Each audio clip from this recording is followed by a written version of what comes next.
Transformation রিলেশনের উপরে আরেকটি অঙ্ক করা যাক।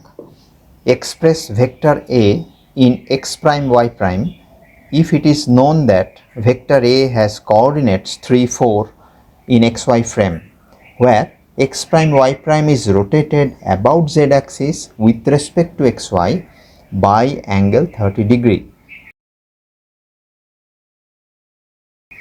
Hence establish scalar invariance. আমরা উত্তরে আসি। এটি হলো x axis,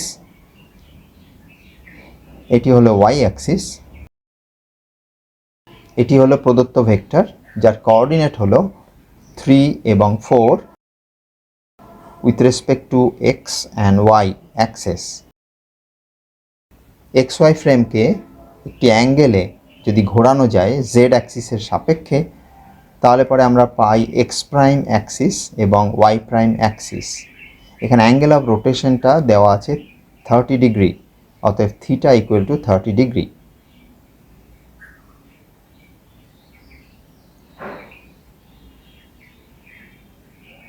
এই রোটেটেড ফ্রেম অর্থাৎ এক্স প্রাইম ওয়াই প্রাইমের সাপেক্ষে ওই প্রদত্ত ভেক্টরের যে কোঅর্ডিনেট সেটি হলো, ধরছি এ এবং বি। এ হলো এক্স প্রাইমের সাপেক্ষে, বি হলো ওয়াই প্রাইমের সাপেক্ষে। এটি হলো অরিজিন এবং প্রদত্ত ভেক্টর আমরা চিহ্নিত করেছি সেটি হলো ভেক্টর এ। ট্রান্সফরমেশন রিলেশনটি লিখি। ট্রান্সফরমেশন রিলেশন এক্স ওয়াইতে ভেক্টর এর উপাংশগুলির সাথে এক্স প্রাইম ওয়াই প্রাইমে ভেক্টরের উপাংশগুলির সম্পর্ক স্থাপন করে একটি ম্যাট্রিক্স রিলেশনের মাধ্যমে, এবং সেটি হলো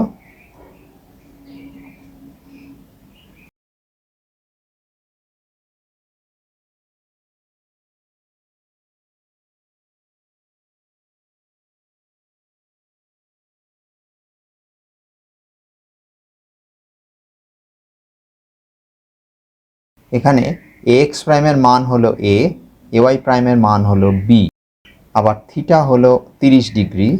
ট্রান্সফরমেশন যে ম্যাট্রিক্সটা বা রোটেশন ম্যাট্রিক্সটা সেটি হবে cos 30 degree, sin 30 degree, minus sin 30 degree, cos 30 degree. এ এক্স হলো 3 আর এ ওয়াই হলো 4। cos 30 ডিগ্রি হলো √3/2 এবং sin 30 ডিগ্রি হলো হাফ। সুতরাং রোটেশন ম্যাট্রিক্সটির চেহারাটি হলো এই রকম। ডান দিকের দুটি ম্যাট্রিক্স যদি আমরা গুণ করি তাহলে পাই একটি কলাম ম্যাট্রিক্স,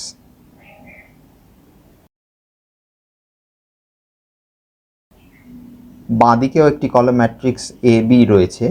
সুতরাং এ এবং বি এর মান আমরা পেয়ে গেলাম। এ হলো 4 + 3√3/2 এবং বি হলো 4√3 - 3/2। এবার স্কেলার ইনভেরিয়েন্সে আসছি। এক্স ওয়াই ফ্রেমে ax² + ay² whole under root, এটি হলো ওই ভেক্টরের দৈর্ঘ্য, যেটি হলো 3² + 4² আন্ডার রুট অর্থাৎ 5। একই জিনিস আমরা এক্স প্রাইম ওয়াই প্রাইম ফ্রেমে করছি, অর্থাৎ under root ax prime square plus ay prime square. ax prime হচ্ছে a, ay প্রাইম হচ্ছে b, সুতরাং under root a² + b square. আমরা যদি মানগুলি বসাই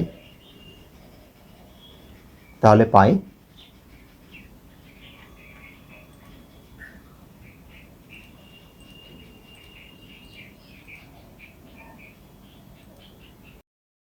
সেই 5ই পাওয়া যাচ্ছে। অর্থাৎ প্রদত্ত ভেক্টর এ এর যে দৈর্ঘ্য সেটি ফ্রেম নির্ভর নয়, যে ফ্রেমে ইচ্ছা আমরা মাপতে পারি সেই দৈর্ঘ্যটি হচ্ছে 5। এবং এই ঘটনাটিকে আমরা বলবো স্কেলার ইনভেরিয়েন্স, এবং এই ক্ষেত্রে যেহেতু আলোচ্য স্কেলার হচ্ছে একটা দৈর্ঘ্য, সুতরাং দিস ইজ কল্ড লেংথ ইনভেরিয়েন্স। আমরা বলবো লেংথ ইজ ইনভেরিয়েন্ট।